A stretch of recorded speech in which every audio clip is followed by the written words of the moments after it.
अब हम लोग जर्नल का एक और क्वेश्चन देखेंगे जो कि इजी क्वेश्चन है। ये क्वेश्चन सिर्फ इसलिए करवा रही हूँ ताकि आपको परचेज रिटर्न और सेल्स रिटर्न वाली एंट्री समझ में आ सके।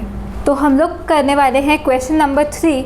2018 की ये ट्रांजैक्शंस है, लिखा है यहाँ पर enter the following transactions in this journal of Sahil brothers. अक्टूबर 1 को यहाँ लिखा है purchase goods from Anil for cash ₹40,000। तो जर्नल करते वक्त सबसे पहली चीज़ जो हमें करनी है, हमें बनाना होता है जर्नल का फॉर्मेट। जर्नल का फॉर्मेट बहुत ज़्यादा इजी। सबसे पहला कॉलम रहता है डेट का, क्योंकि हम यहाँ पर क्रोनोलॉजिकल ऑर्डर में क्या कर रहे होते हैं, रिकॉर्ड कर रहे होते हैं ट्रांजैक्शंस। सेकंड कॉलम रहता है सबसे बड़ा वाला जो होता है पर्टिकुलर्स का, जहाँ पर हम पूरी जर्नल एंट्री लिखेंगे। फिर हमारा कॉलम होता है लेजर फोलियो का, जो हमें यहाँ पर यूज़ नहीं होता, हमने सिर्फ इसको बनाना होता है। फिर हमारा कॉलम होता है डेबिट इन रुपीज़, और उसके बाद लास्ट कॉलम हमारा होता है क्रेडिट इन रुपीज़।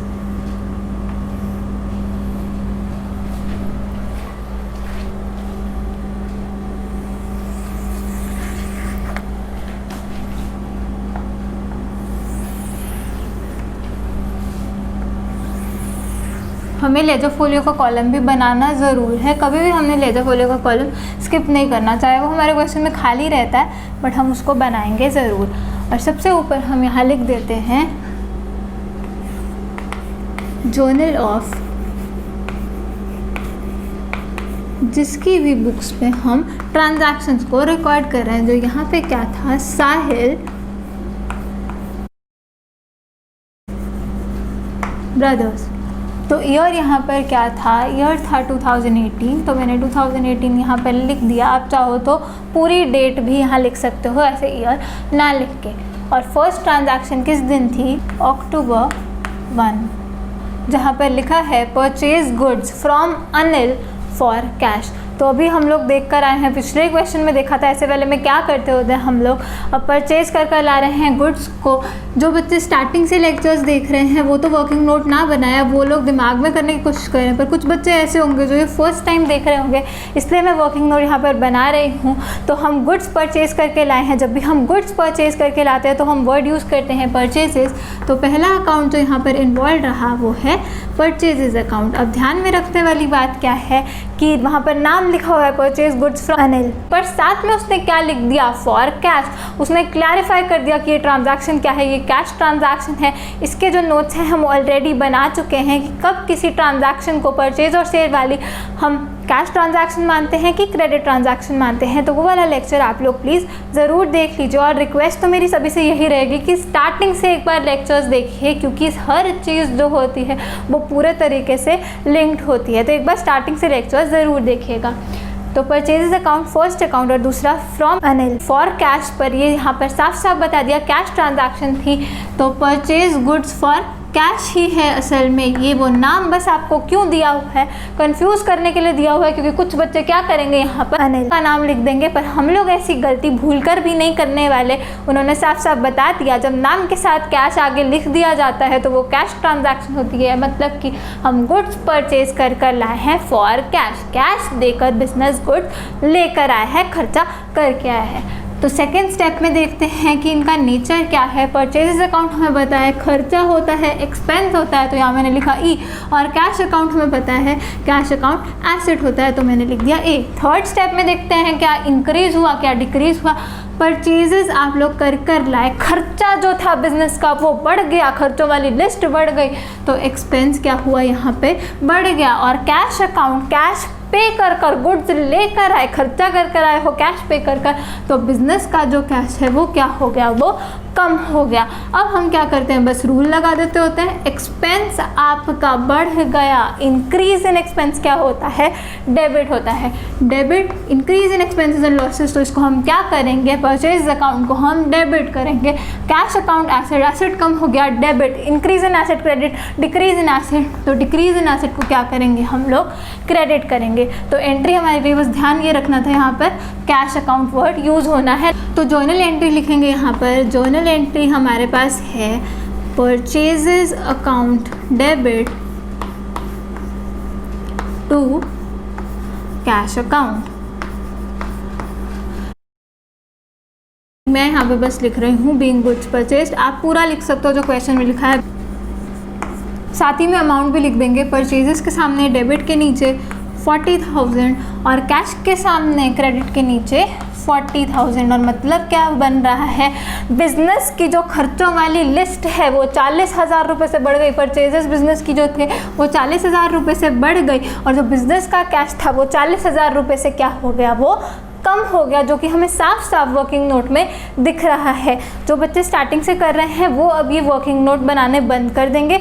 वो क्या करेंगे, ये सारा जो प्रोसेस है वो दिमाग में ही लगाएंगे कि क्या कोई चीज़ है, उसका नेचर क्या है, वो बढ़ रहा है कि कम हो रहा है, और डेबिट होना चाहिए कि क्रेडिट होना चाहिए, क्योंकि अब ये टाइम आ चुका है कि आप लोग ये सब दिमाग में कर सको। सेकेंड ट्रांजैक्शन देखेंगे, October 3 purchase goods from Atul ₹75,000। तो नेक्स्ट ट्रांजैक्शन की डेट है October 3, जहाँ लिखा है परचेज गुड्स फ्रॉम अतुल। अब सिर्फ नाम लिख दिया, पहले तो हम वो वाला अकाउंट तो लिख ही ले जो पता चल रहा है।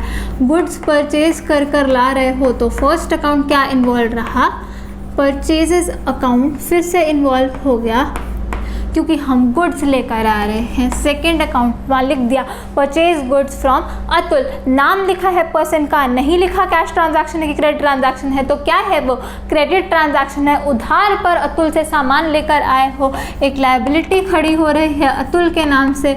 अतुल आपका क्या है, क्रेडिटर है। क्रेडिटर को क्या करना होता है, आगे चल के बिजनेस को क्रेडिटर को पैसे देने होते हैं, इट इज़ अ लायबिलिटी। चलो नेक्स्ट स्टेप करते हैं, यहाँ पे हम देखेंगे एसेट है, लायबिलिटी, इनकम, एक्सपेंस की कैपिटल। परचेज अकाउंट क्या है, हमेशा एक्सपेंस है, हमेशा ये एक्सपेंस ही रहेगा। और अतुल क्या है, अतुल हमारा क्रेडिटर है, तो अतुल हमारी क्या है, लायबिलिटी है, आगे चल के आउटफ्लो होगा कुछ ना कुछ इकोनॉमिक रिसोर्सेज का फ्रॉम द बिजनेस। अतुल क्या है, लायबिलिटी है। अब देखते हैं बढ़ा है कि कम हुआ है। परचेजेस जो हमारा खर्चा था, गुड्स परचेज करके ले आए, खर्चों वाली लिस्ट बढ़ गई, और अतुल जो आपकी लायबिलिटी थी, उधार पर सामान लेकर आ गए, आगे चल के उसको पैसे देने होंगे, लायबिलिटी क्या कर ली आपने, बढ़ा ली। उधार पर सामान लाने से आपकी जो लायबिलिटी होती है वो बढ़ जाती है। उसके बाद हम लोग देखेंगे क्या डेबिट किया क्या क्रेडिट किया। परचेजेस अकाउंट एक्सपेंस से रिलेटेड, एक्सपेंस अगर आपका बढ़ रहा है, डेबिट इंक्रीज इन एक्सपेंसेस, ये क्या होगा, डेबिट तो अभी पता चल रहा है, ये क्या होगा, क्रेडिट पर रूल लगाएंगे। लायबिलिटी इंक्रीज करे तो लायबिलिटी के rule, credit increase in liability. तो ये रहा हमारी जर्नल एंट्री में साफ साफ दिख रही है यहाँ। तो हमारी जर्नल एंट्री क्या बनी, purchases account debit to Atul. Narration भी लिख देंगे यहाँ पर, being goods purchased on credit.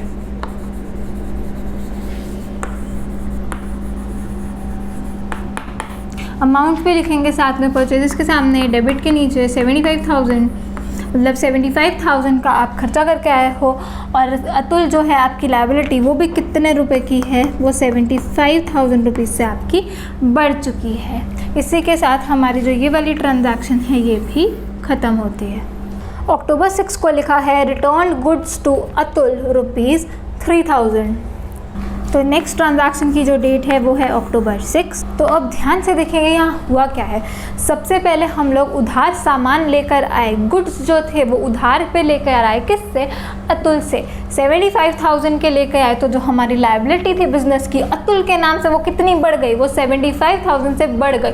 अब कुछ भी हुआ, गुड्स डिफेक्टिव थे, गुड्स इन्फीरियर क्वालिटी के थे, हमें वो गुड्स बस पसंद नहीं आए, किसी भी रीज़न से हमने उन गुड्स को क्या कर दिया, रिटर्न कर दिया। परचेज किए हुए गुड्स हमने रिटर्न कर दिए, तो कौन सा अकाउंट इन्वॉल्व होना चाहिए, परचेजेस रिटर्न अकाउंट जो है इन्वॉल्व होना चाहिए। तो ये वाला भी हम ध्यान से करेंगे क्योंकि ये हम फर्स्ट टाइम कर रहे हैं ऐसी वाली एंट्री।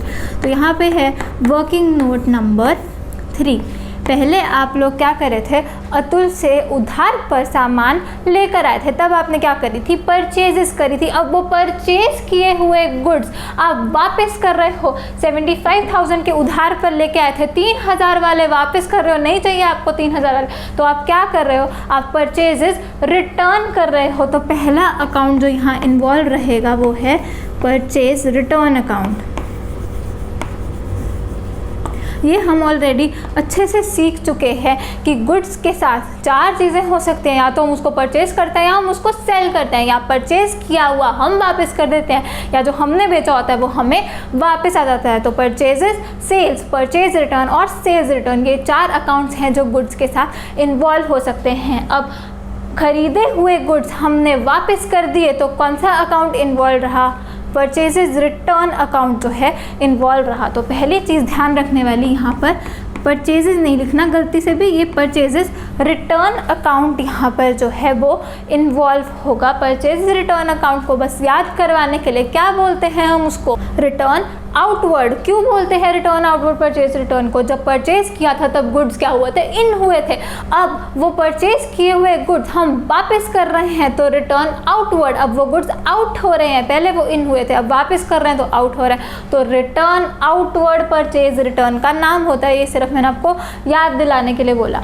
तो परचेज रिटर्न अकाउंट यहाँ पहला अकाउंट इन्वॉल्व हो गया, और दूसरा अकाउंट क्या हुआ? उसी क्रेडिटर का अकाउंट इन्वॉल्व हुआ, क्योंकि हमने इसी को तो वो गुड्स वापस किए हैं। तो यहाँ पर अब मैं अमाउंट भी लिख दूँ तो यहाँ पर जो था 75,000 हमें अतुल को देने दे, क्योंकि हमने 75,000 के गुड्स जो है उससे परचेज किए थे। लेकिन अब क्या किया? 3,000 वाले वापस कर दे, तो 3,000 अब हमें अतुल को नहीं देना, तो इसलिए सेकेंड अकाउंट जो इन्वॉल्व रहा है यहाँ पे वो अतुल का अकाउंट जो था वो इन्वॉल्व रहा। अब नेक्स्ट स्टेप में हम लोग नीचे भी लिख देंगे परचेजेस रिटर्न। हमें अच्छे से पता है परचेज रिटर्न क्या करती है, एक्सपेंस जो होता है आपका परचेजेस वाला उसको कम कर देती है, तभी हमारे पास क्या निकलती है? नेट परचेज वाली वैल्यू निकलती होती है, जो कि हम ऑलरेडी सीख चुके हैं। तो हमेशा परचेज रिटर्न क्या करेगा? आपका जो एक्सपेंस होता है परचेज वाला उसको कम कर देता है। तो purchase return leads to a decrease in expense. तो परचेज रिटर्न को हमने क्या करा? एक्सपेंस को वो डिक्रीज करता है। अतुल क्या थी? आपकी लायबिलिटी थी 75,000 की लायबिलिटी थी, 3,000 से कम होने वाली हैं। क्यों कम होगी? क्योंकि वापस कर रहे हो उसको गुड्स। पहले आपको उसको 75,000 रुपीज़ देने थे, लेकिन अब 3,000 उसको आपको नहीं देने, क्योंकि 3,000 के आपने उसको गुड्स ही वापस कर दिए। खरीदे हुए गुड्स आप वापस कर रहे हो, तो इससे आपकी जो लायबिलिटी है वो क्या हो रही है? कम हो रही है। आई होप किसी को भी कोई भी डाउट नहीं आ रहा होगा। तो ध्यान रखने वाली चीज़, जब गुड्स खरीदे हुए वापस कर दो, पहला अकाउंट तो इन्वॉल्व जो रहता है वो परचेज रिटर्न अकाउंट इन्वॉल्व होता है, और वो हमेशा क्या करेगा? आपका जो खर्चा होता है परचेज वाला उसको कम करता है। It leads to a decrease in expense. और यहाँ पर सेकेंड अकाउंट जो इन्वॉल्व रहा वो उसी क्रेडिटर का अकाउंट इन्वॉल्व रहा, अतुल का, क्योंकि उसको पहले इतने रुपये देने थे लेकिन अब इतने नहीं देने, क्योंकि इतने के गुड्स तो हमने उसको वापस कर दिए।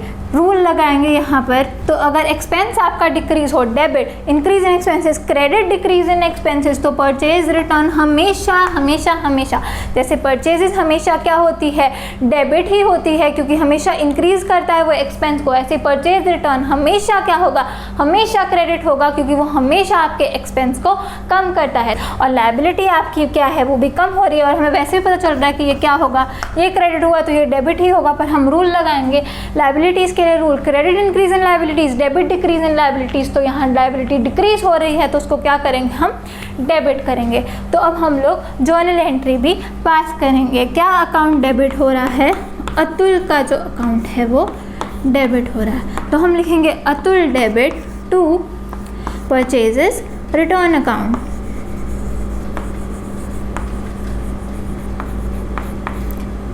तो ये थी एक इम्पॉर्टेंट एंट्री हमारे लिए, क्योंकि हम फर्स्ट टाइम ऐसी एंट्री देख रहे थे। साथ ही में हम अमाउंट भी लिख देंगे। 3,000 रुपीज़ से अतुल वाली जो लायबिलिटी थी वो कम हो गई। अब आप बिल्कुल ध्यान से सुना करो कि मैं बोलती क्या हूँ उस टाइम पे, क्योंकि आपने भी बिल्कुल ऐसे ही सोचना है कि हो क्या रहा है ट्रांजैक्शन में। तो 3,000 रुपीज़ से ये जो अतुल वाली लायबिलिटी यहाँ खड़ी हुई है, क्रेडिट करा है लायबिलिटी को, तो इंक्रीज हुई थी लायबिलिटी 75,000 से, अब इसी लायबिलिटी को डेबिट कर रहे हो, तो अब 3,000 रुपीज़ से ये जो अतुल की वाली लायबिलिटी है ये कम हो गई। अब नेट आपको दिख जाना चाहिए। ये देखो 75,000 पहले क्रेडिट था, 3,000 डेबिट हो रहा है, तो यहाँ से दिखना चाहिए कि अब आपको अतुल को कितने रुपए देने हैं। 75,000 क्रेडिट था, अब 3,000 डेबिट हुआ, तो बचा क्या? 72,000 क्रेडिट बचा, मतलब कि वो लायबिलिटी अब 72,000 वाली जो है वो बची है। ये बहुत ही इजी सी चीज़ है, जैसे जैसे आगे बढ़ते जाएंगे सब कुछ अच्छे से समझ में आता जाएगा। तो परचेज रिटर्न के सामने भी हम अमाउंट लिख देंगे, क्रेडिट वाली साइड के नीचे लिखेंगे हम ₹3000 और नरेशन भी हम लिख देंगे being goods return to Atul.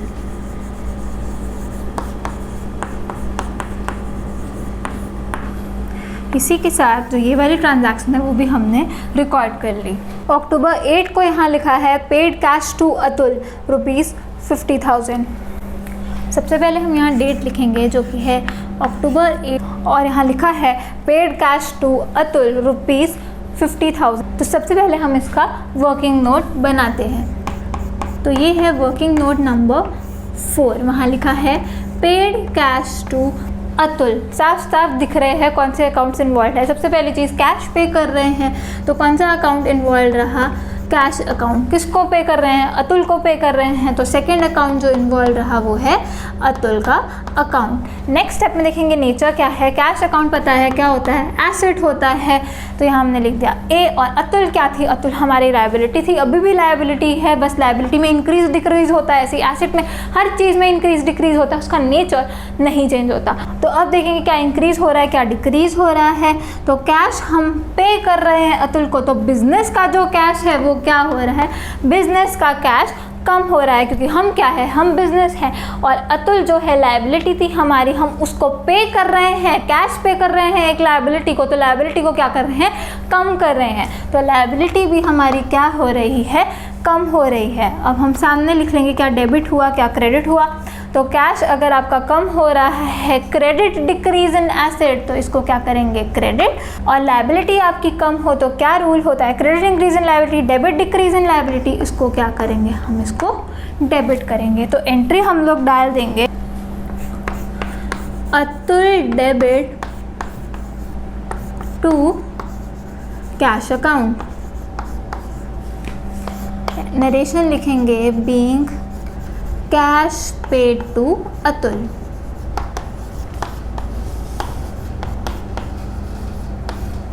Amount भी लिख देंगे अतुल के सामने, डेबिट कॉलम के नीचे 50,000 और ऐसे ही कैश के सामने क्रेडिट कॉलम के नीचे ₹50,000। ऐसे ही आपके अंडरस्टैंडिंग के लिए बस यहाँ पर बता दूँ, ये देखो अतुल को पहले हम 75,000 रुपीज़ लायबल थे पे करने के लिए, लेकिन 3,000 के हमने उसको गुड्स वापस कर दिए। तो नेट अब हमारी जो लायबिलिटी थी, लायबिलिटी अगर इंक्रीज होती है तो क्या होती है, क्रेडिट होती है। 75,000 क्रेडिट, 3,000 डेबिट, तो अभी भी क्या बचा, 72,000 क्रेडिट बचा। तो क्रेडिट क्यों हुई होगी, क्योंकि उतनी इंक्रीज हुई है, मतलब इतना उसमें पड़ा है।